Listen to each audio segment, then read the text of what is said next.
Hello friends, आप सभी का स्वागत है। तो आज की वीडियो में हम बात करने वाले हैं बिहार दरोगा एसआई के पीटी एग्जाम में पूछे जाने वाले 50 अति महत्वपूर्ण प्रश्नों के बारे में, जो कि फ्रेंड्स आपके बीपीएससी पैटर्न पर सारे प्रश्न आधारित रहेंगे।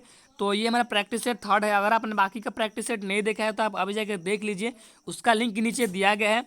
और हमारे चैनल पर डेली आपको अंतिम दिनों के लिए रामबाण साबित होने वाले प्रश्नों की तैयारी कराई जा रही है, यानी कि ऐसे प्रश्न जो आपको वर्दी दिला सकते हैं, यानी कि आपके एग्जाम के नज़रिए से बहुत ही महत्वपूर्ण साबित हो सकते हैं। तो केवल उन्हीं प्रश्नों को लिया जा रहा है।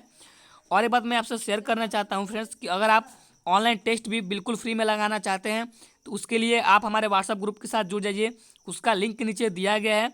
तो चलिए वीडियो को स्टार्ट करते हैं। तो गाइज, पहला प्रश्न हमारा ये बनता है कि वर्ष 2005 में सूचना का अधिकार की परिपाटी में अग्रणी कहने का मतलब कि महत्वपूर्ण व्यक्ति कौन थे? तो ऑप्शन नंबर बी आपका करेक्ट आंसर हो जाता है, अरुणा रॉय थे। अगला प्रश्न देखते हैं। उत्तर पूर्वी राज्यों के दक्षिणी सिरे में अंतिम स्थान पर स्थित ब्लू माउंटेन का क्षेत्र है क्या? तो ऑप्शन नंबर बी आपका करेक्ट आंसर हो जाता है, मिजोरम का क्षेत्र है। अगला प्रश्न देखते हैं। डंकन दर्रा किसके मध्य स्थित है? तो ऑप्शन नंबर ए आपका करेक्ट आंसर हो जाता है, दक्षिणी और छोटी अंडमान के बीच डंकन दर्रा स्थित है। अगला प्रश्न देखते हैं। हिमालय पर्वत श्रेणी की सर्वाधिक ऊंचाई पर स्थित दर्रा कौन सी है? तो ऑप्शन नंबर डी आपका करेक्ट आंसर हो जाता है, रोहतांग दर्रा, जो कि फ्रेंड्स आपकी हिमालय पर्वत श्रेणी की सर्वाधिक ऊंचाई पर स्थित है। कौन सी दर्रा? तो एक बार फिर से जान लीजिए, रोहतांग दर्रा। ऑप्शन नंबर डी आपका करेक्ट आंसर हो जाता है। और एक बात मैं आपसे शेयर करना चाहता हूं दोस्तों कि आप हमारे व्हाट्सएप ग्रुप के साथ जुड़ जाइए, उसका लिंक नीचे दिया गया है। आप वहां से डेली फ्री में ऑनलाइन टेस्ट लगा सकते हैं। तो चलिए अगले प्रश्न की ओर बढ़ते हैं। भारत के उपराष्ट्रपति का निर्वाचन एक निर्वाचक गण द्वारा किया जाता है जिसके सदस्य होते हैं। तो ऑप्शन नंबर ए आपका करेक्ट आंसर हो जाता है कि संसद के दोनों सदनों के सभी सदस्य होते हैं। अगला प्रश्न देखते हैं। संसद के लिए राष्ट्रपति का अभिभाषण कौन तैयार करता है? तो ऑप्शन नंबर डी आपका करेक्ट आंसर हो जाता है, केंद्रीय मंत्रिमंडल तैयार करता है। अगला प्रश्न देखते हैं कि भारत की पहली राज्य स्तरीय ई लोक अदालत की शुरुआत कहाँ की गई? तो ऑप्शन नंबर ए आपका राइट आंसर हो जाता है, छत्तीसगढ़ में की गई। अगला प्रश्न देखते हैं। भारतीय संविधान के किस भाग में संघीय न्यायपालिका का उल्लेख है? तो ऑप्शन नंबर डी आपका राइट आंसर हो जाता है, भाग 5 में। अगला प्रश्न देखते हैं। द्वितीय आपात प्रथम बार में कितने दिनों के भीतर संसद के दोनों सदनों के सम्मुख रखा जाना चाहिए? तो ऑप्शन नंबर बी आपका करेक्ट आंसर हो जाता है कि 2 माह के भीतर रखा जाना चाहिए। अगला प्रश्न देखते हैं। सामाजिक सुरक्षा व सामाजिक बीमा किस सूची का विषय है? तो ऑप्शन नंबर सी आपका करेक्ट आंसर हो जाता है, समावर्ती सूची का विषय है। अगला प्रश्न देखते हैं। मिकिर पहाड़ी किस राज्य में स्थित है? तो ऑप्शन नंबर सी आपका करेक्ट आंसर हो जाता है, असम में स्थित है। कौन पहाड़ी? तो मिकिर पहाड़ी। अगला प्रश्न देखते हैं। निम्नलिखित पर्वत शिखरों से कौन सा एक भारत में अवस्थित नहीं है? तो ए में कह रहे हैं कि कामेट पर्वत, तो ये फ्रेंड्स भारत में अवस्थित है। बी में कह रहे हैं कि नंदा देवी, ये भी अवस्थित है। सी में कह रहे हैं कि त्रिशूल पर्वत, ये भी अवस्थित है। और डी में कह रहे हैं कि गोसाई थान, तो ये अवस्थित नहीं है। ऑप्शन नंबर डी आपका करेक्ट आंसर हो जाता है कि गोसाई थान पर्वत भारत में अवस्थित नहीं है। अगला प्रश्न देखते हैं। मानस नदी किसकी सहायक नदी है? ए में कह रहे हैं कि चिनाब की, या बी में सिंधु की, या सी में कावेरी की, या डी में उपरयुक्त में से कोई नहीं। तो यहाँ पे ऑप्शन नंबर डी आपका राइट आंसर हो जाता है कि उपरयुक्त में से कोई नहीं, यानी कि जो मानस नदी है फ्रेंड्स वो चिनाब, सिंधु, कावेरी इनमें से किसी की भी सहायक नदी नहीं है। तो किसकी है? तो आप जान लीजिए, ये ब्रह्मपुत्र नदी की सहायक नदी है। कौन? तो मानस नदी, आप उसे याद रखिएगा। अगला प्रश्न देखते हैं। निम्नलिखित देशों में से कौन सा देश स्थल रुद्र देश नहीं है? तो ऑप्शन नंबर डी आपका करेक्ट आंसर हो जाता है, लाइबेरिया। लाइबेरिया जो देश है फ्रेंड्स वो स्थल रुद्र देश नहीं है। ऑप्शन नंबर डी आपका करेक्ट आंसर हो जाता है। अगला प्रश्न देखते हैं, चितवन घाटी किस देश में स्थित है? तो ऑप्शन नंबर सी आपका करेक्ट आंसर हो जाता है, नेपाल में स्थित है। कौन? तो चितवन घाटी, आप इसे याद रखिएगा, बहुत ही महत्वपूर्ण प्रश्न है। अगला प्रश्न देखते हैं, संसार का सर्वाधिक जनसंख्या वाला मरुस्थल कौन सा है? तो ऑप्शन नंबर सी आपका करेक्ट आंसर हो जाता है, थार मरुस्थल। और एक बात फ्रेंड्स कि आप इसमें कंफ्यूज मत होइएगा, इसमें देखिए क्वेश्चन में आपका पूछा है कि सर्वाधिक जनसंख्या वाला मरुस्थल, तो अगर जनसंख्या वाला पूछे तो आप थार को टिक करिएगा, अगर सबसे बड़ा पूछे तो आप सहारा को टिक करिएगा। ठीक है, इसमें आपको कंफ्यूज नहीं होना है। अगला प्रश्न देखते हैं, हदीस क्या है? तो ऑप्शन नंबर डी आपका करेक्ट आंसर हो जाता है कि इस्लामिक कानून है। अगला प्रश्न देखते हैं, बहमनी साम्राज्य की स्थापना किस वर्ष की गई? तो ऑप्शन नंबर डी आपका राइट आंसर हो जाता है कि 1347 ईस्वी को बहमनी साम्राज्य की स्थापना की गई।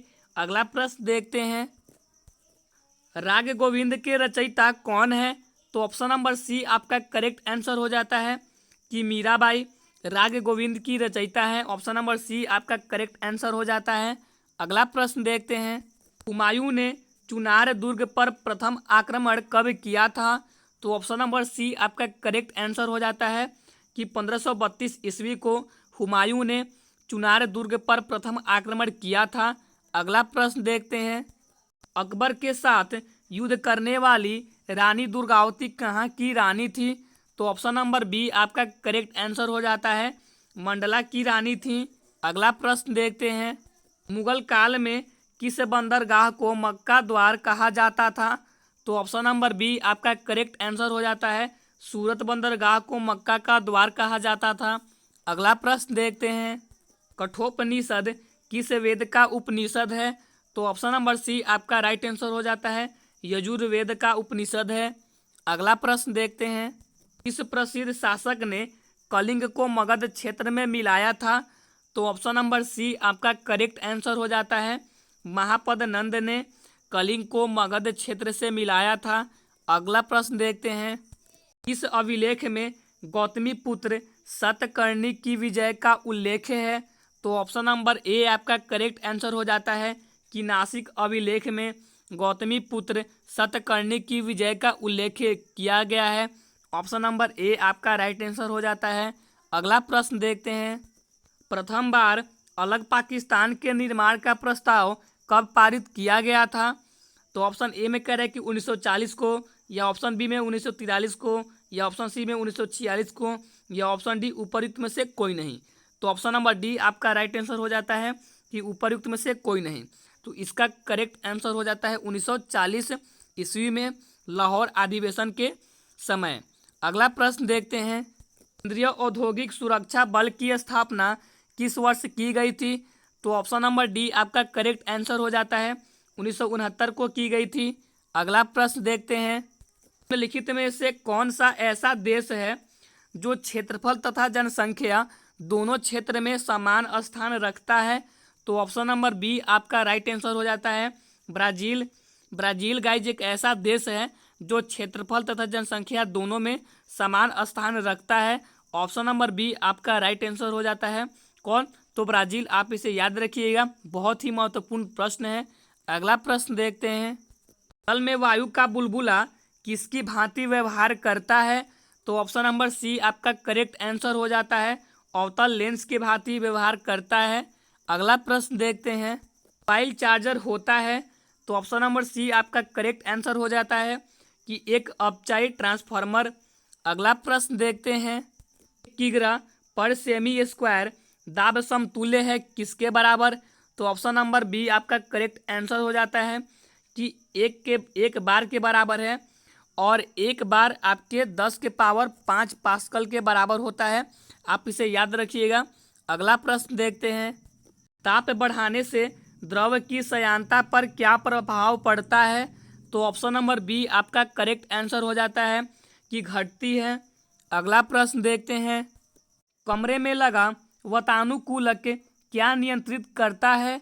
तो ऑप्शन नंबर बी आपका करेक्ट आंसर हो जाता है कि आर्द्रता एवं ताप दोनों को नियंत्रित करता है? कौन? तो कमरे में लगा वातानुकूलक। अगला प्रश्न देखते हैं, क्यूसेक से क्या मापा जाता है? तो ए में कह रहे हैं कि जल की गहराई, या फिर जल की मात्रा, या फिर जल की शुद्धता, या डी इनमें से कोई नहीं। तो आपका राइट आंसर हो जाता है डी, इनमें से कोई नहीं। तो आप जान लीजिए कि क्यूसेक से क्या मापा जाता है। तो आपका राइट आंसर हो जाता है जल की बहाव की दर को क्यूसेक से मापा जाता है।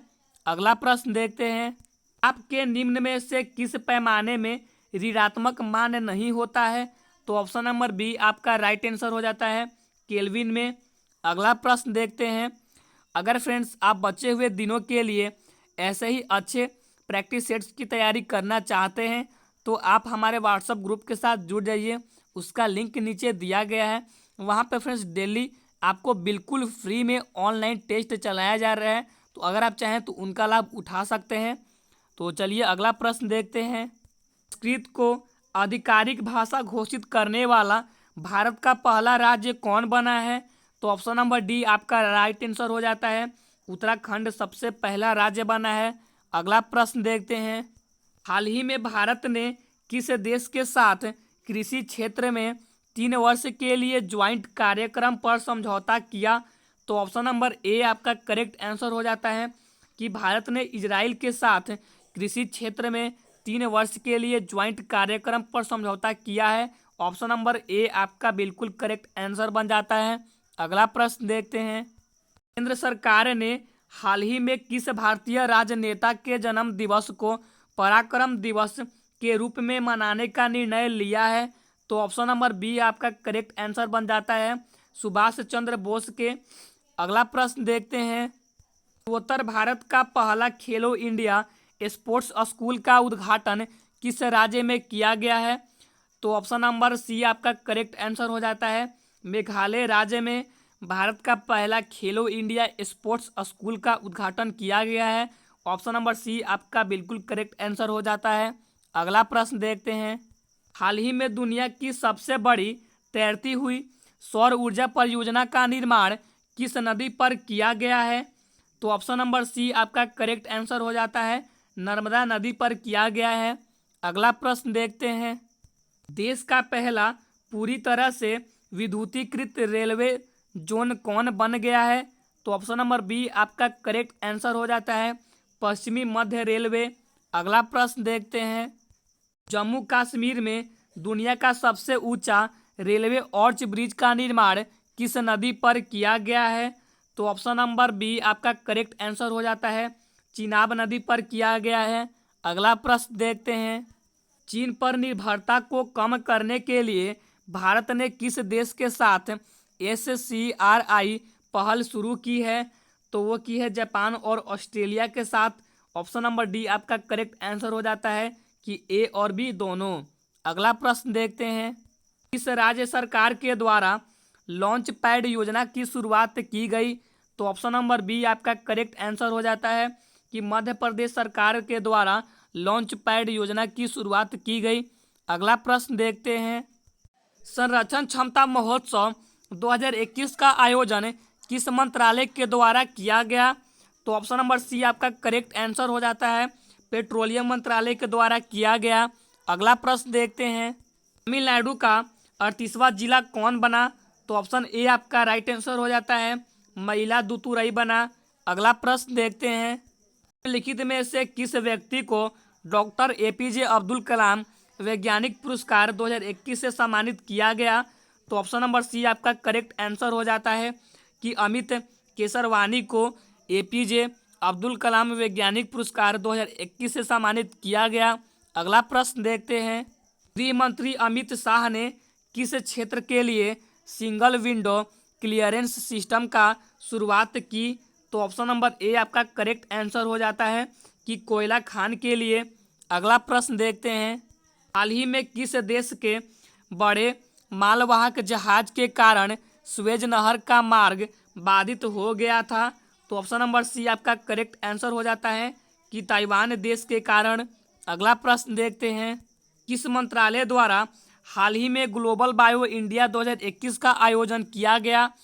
तो ऑप्शन नंबर सी आपका करेक्ट आंसर हो जाता है कि विज्ञान और प्रौद्योगिकी मंत्रालय के द्वारा ग्लोबल बायो इंडिया 2021 का आयोजन किया गया। ऑप्शन नंबर सी आपका बिल्कुल करेक्ट आंसर हो जाता है। तो गाइज यहीं पे हमारी वीडियो खत्म होती है, तो मिलते हैं नेक्स्ट वीडियो में। अगर हमारी वीडियो आपको थोड़ी सी भी अच्छी लगी हो तो प्लीज़ वीडियो को लाइक कर दीजिएगा। और एक बात फ्रेंड्स कि अगर आप इसी तरह के और भी प्रैक्टिस सेट करना चाहते हैं तो आप हमारे व्हाट्सएप ग्रुप में जुड़ सकते हैं, उसका लिंक नीचे दिया गया है। वहाँ पे आपको डेली ऑनलाइन टेस्ट कराए जा रहे हैं बिल्कुल फ्री में, तो आप उसका लाभ ज़रूर उठाइएगा। तो मिलते हैं अगले प्रैक्टिस सेट में। So thank you.